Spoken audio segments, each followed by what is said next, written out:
नमस्कार दर्शक बंधु स्वागत करुच्ची आपण को पुणी थे महिला मानू घर भितर यही 5टी काम केबे भी करने आदौ उचित नुह नहले घरे सदाबेले दुख एवं दारिद्रता आसी था।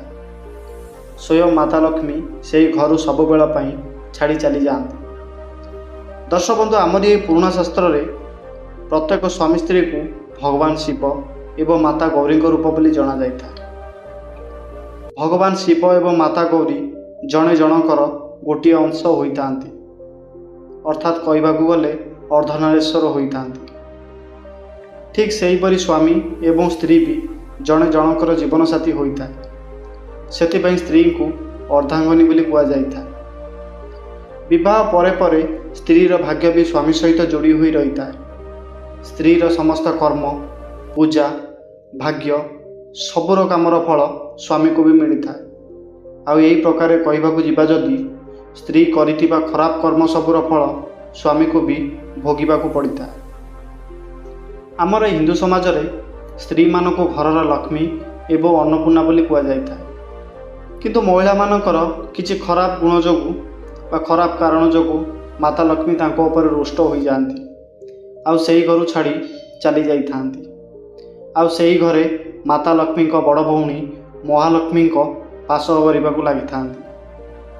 जदि आपण को आपण घरे किसी एमिति आशंका हेबा पड़ी लागु थाए तेबे एही भूल गुड़ाक तुरंत सुरातेधारी दियंतु। नचेत आपण को मध्य एमिति बहुत किछि खराब प्रभाव सहिबाकू पड़ी पारे।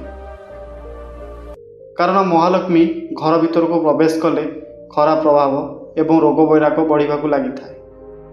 सेथिपाई दर्शक बंधु यही भिडियोटी को शेष जाए अवश्य देखंतु। आ जानतु कि एमिति केउं केउं काम सब रही जो गुड़िक महिला मानकू भूल रे भी करबा आदौ उचित नुहे। तो दर्शक बंधु प्रथम काम घरर महिला को केबे भी संध्या समय रे बाल को खोलिक घर भितर बुलवा आदौ उचित नुहे। कारण बहुत घर मानक खास करी देखा मिलता है कि से माने संध्या हो गले बाल को कुंडेइबाकू लागंती। कहबार अर्थ बाल को सजाड़ाकू लगी। पुणी घरर गोटे स्थान आउ गोटे स्थान को बाल को खोला रखी घूरी बुली था। किंतु दर्शक बंधु घर भितर एसबू करने शास्त्र अनुसार बिल्कुल भी मना करा जाइअछि। संध्या समय बाल को खोला करी घरे बुलिले घर भीतर को समस्त नकारात्मक ऊर्जा प्रवेश करिथाए। आ स्वयं माता लक्ष्मी एमिति घर भितर केबे भी वास करती नहीं।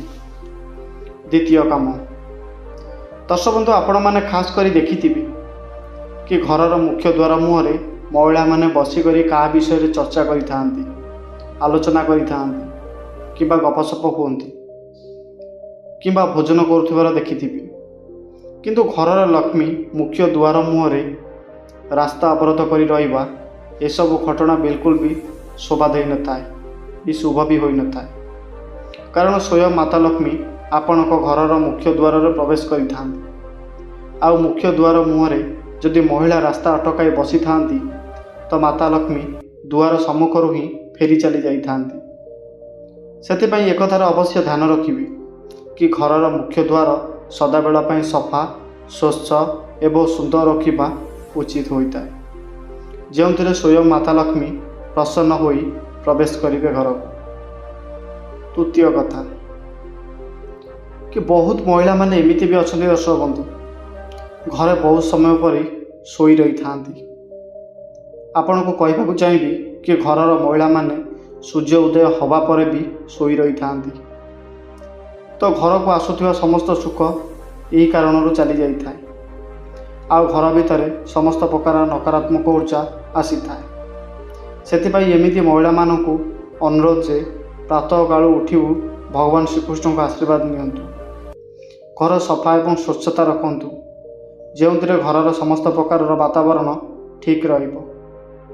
चतुर्थ काम दर्शक बंधु राति रे खाई सारिबा परे अईठा कंसा बासन रहिबा आदौ भल स्वभाव होई नथाए। अईठा बर्तन सब नकारात्मक ऊर्जा आनी थाए। यही कारण जोगु घर भितर माता लक्ष्मी केबे भी निवास करती नहीं। तेणुकि जेतिकी पारुछंती रोषेई घर को सर्वदा सफा सुतरा रखा चेष्टा करंतु। ଅଇଁଠା ବର୍ତ୍ତନ ସବୁକୁ ସେହି ରାତିରେ ହିଁ ସଫା କରିଦିଅନ୍ତୁ। ଯଦି ଏମିତି କରିପାରୁନାହାନ୍ତି, କରିବାକୁ ଅସକ୍ଷମ ହେଉଛନ୍ତି, ତେବେ ଅଇଁଠା ବର୍ତ୍ତନ ସବୁ ରୋଷେଇ ଘରଠାରୁ ଦୂରେଇ ରଖନ୍ତୁ। ଏସବୁ ଉପରେ ଏକଥାର ବି ଧ୍ୟାନ ରଖିବେ କି ଘରର ମହିଳାମାନେ ଅଇଁଠା କଂସା ବାସନରେ ଖାଇବା ଉଚିତ ନୁହେଁ। କେବେ ବି ଖାଆନ୍ତୁ ନାହିଁ, ଆଉ ଅନ୍ୟମାନଙ୍କୁ ବି ଖାଇବାକୁ ଦିଅନ୍ତୁ ନାହିଁ। 5 ନମ୍ବର କାମ, ସ୍ତ୍ରୀ ସବୁବେଳେ ଭଲ ପାଇବା, ଧୈର୍ଯ୍ୟବାନ ଏବଂ ମମତାମୟୀ ଏବଂ ତ୍ୟାଗ କରିବାର ବ୍ୟକ୍ତି ହୋଇଥାନ୍ତି। କିନ୍ତୁ କିଛି ମହିଳାମାନଙ୍କର ବାଣୀ ଅତ୍ୟନ୍ତ କଟୁବଚନ ହୋଇଥାଏ ଏବଂ ଖରାପ ସୃଷ୍ଟି କରିଥାଏ ଅନ୍ୟମାନଙ୍କ ଉପରେ। ସେମାନଙ୍କ ସ୍ୱଭାବ ଏମିତି କି ସବୁବେଳେ ଝଗଡ଼ା କରିବା, ସନ୍ଦେହ କରିବା, ଏମିତି ଗୁଣ ସବୁ ତାଙ୍କ ଭିତରେ ଭରି ହୋଇ ରହିଥାଏ। ସେଥିଯୋଗୁଁ ଏମିତି ଘର ଭିତରେ ସ୍ୱାମୀ ଏବଂ ସ୍ତ୍ରୀ ବା ଦୁଇ ଜଣଙ୍କ ଭିତରେ ସବୁବେଳେ ଏମିତି ପରିସ୍ଥିତି କଳହ ଲାଗି ରହିଥାଏ। ସେହି ଘର ଭିତରେ ମାତା ଲକ୍ଷ୍ମୀ କେବେ ବି ବାସ କରନ୍ତି ନାହିଁ, ବରଂ ତାଙ୍କର ବଡ଼ ଭଉଣୀ ମହାଲକ୍ଷ୍ମୀ ନିବାସ କରିବାକୁ ଲାଗିଯାଇଥାନ୍ତି, ଯେଉଁଥିପାଇଁ ଘର ଭିତରେ ସମସ୍ତ ସୁଖ ସମୃଦ୍ଧି ସକାରାତ୍ମକତା ଧୀରେ ଧୀରେ କରି ଯିବାକୁ ଲାଗିଥାଏ। ସେଥିପାଇଁ କୃପା କରି ଘର ଭିତରେ ସଦାବେଳ ପାଇଁ ଶ୍ରଦ୍ଧାରେ ଏବଂ ଭଲ ପାଇବାରେ ରହିବା ଶିଖନ୍ତୁ। ଏମିତି କଲେ ଘର ଭିତରେ ସକାରାତ୍ମକ ଊର୍ଜା ବଢ଼ିଥାଏ, ଘରର ସୁଖ ସମୃଦ୍ଧି ବଢ଼ିଥାଏ। 6 ନମ୍ବର କଥା, ଦର୍ଶକବନ୍ଧୁ, ଦୁଆର ମୁହଁକୁ ଆସିଥିବା ଭିକାରୀର ତିରସ୍କାର କରାଯାଇଥାଏ। ଏମିତି ଘରେ ମାତା ଲକ୍ଷ୍ମୀ କେବେ ବି ପ୍ରବେଶ କରନ୍ତି ନାହିଁ। ଯଦି ଆପଣଙ୍କ ଦୁଆରକୁ ଆସିବା ଭିକାରୀର ଯଦି ଅପମାନ ହୋଇଥାଏ କିମ୍ବା ସେମାନଙ୍କୁ କିଛି ନ ଦେଇକରି ଏମିତି ଭଗେଇ ଦିଆଯାଇଥାଏ, ତାପରେ ଏମିତି ବି କି ଦୁଆର ମୁହଁକୁ ଆସିଥିବା ଗାଈକୁ ବିନା ଖୁଆଇ ଭଗେଇ ଦିଆଯାଏ, ତାହେଲେ ଏମିତି ଘରେ ସୁଖ ସମୃଦ୍ଧି ଏବଂ ଶାନ୍ତି ଦୂରକୁ ଚାଲିଯାଇଥାଏ। ଘରର ମହିଳାମାନଙ୍କୁ କେବେ ବି ବିନା ସଜବାଜରେ ରହିବା ଉଚିତ ହୋଇନଥାଏ। ଘରର କଥା ସବୁ ଅନ୍ୟ ବ୍ୟକ୍ତିଙ୍କ ଆଗରେ କହିବା ଆଦୌ ଉଚିତ ନୁହେଁ। ଘରର ମନ୍ଦିରରେ ଧୂପ ଦୀପ ଲଗାଇ ପୂଜା କରନ୍ତୁ। ଘରର ମନ୍ଦିର ଭିତରେ ଧୂପ ଦୀପ ଲଗାଇ ପୂଜା କରିବା କେବେ ଭୁଲିବା ଉଚିତ ନୁହେଁ।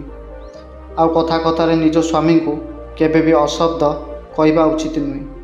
ତ ଦର୍ଶକ ବନ୍ଧୁ, ଏଇ ତ ଥିଲା ଏମିତି କିଛି ଗୁରୁତ୍ୱପୂର୍ଣ୍ଣ କଥା। ତେଣୁ ମହିଳାମାନେ ଭୁଲରେ ବି ଏସବୁ କରିବା ଆଦୌ ଉଚିତ ନୁହେଁ।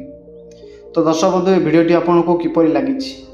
ଏ ଭିଡ଼ିଓଟି କଥାରେ ଆପଣଙ୍କୁ ଏର ସବୁ କେତେ ଦୂର ସତ ଲାଗୁଛି ନିଶ୍ଚୟ କମେଣ୍ଟ କରି ଅବଶ୍ୟ ଜଣାଇବେ। ଆଉ ଆମ ଚ୍ୟାନେଲକୁ ପ୍ରଥମ କରି ଆସିଛନ୍ତି ଯଦି ଚ୍ୟାନେଲକୁ ସବସ୍କ୍ରାଇବ୍ କରି ବେଲ୍ ଆଇକନକୁ ଦବାଇ ଦେବେ। ଧନ୍ୟବାଦ ଦର୍ଶକ ବନ୍ଧୁ।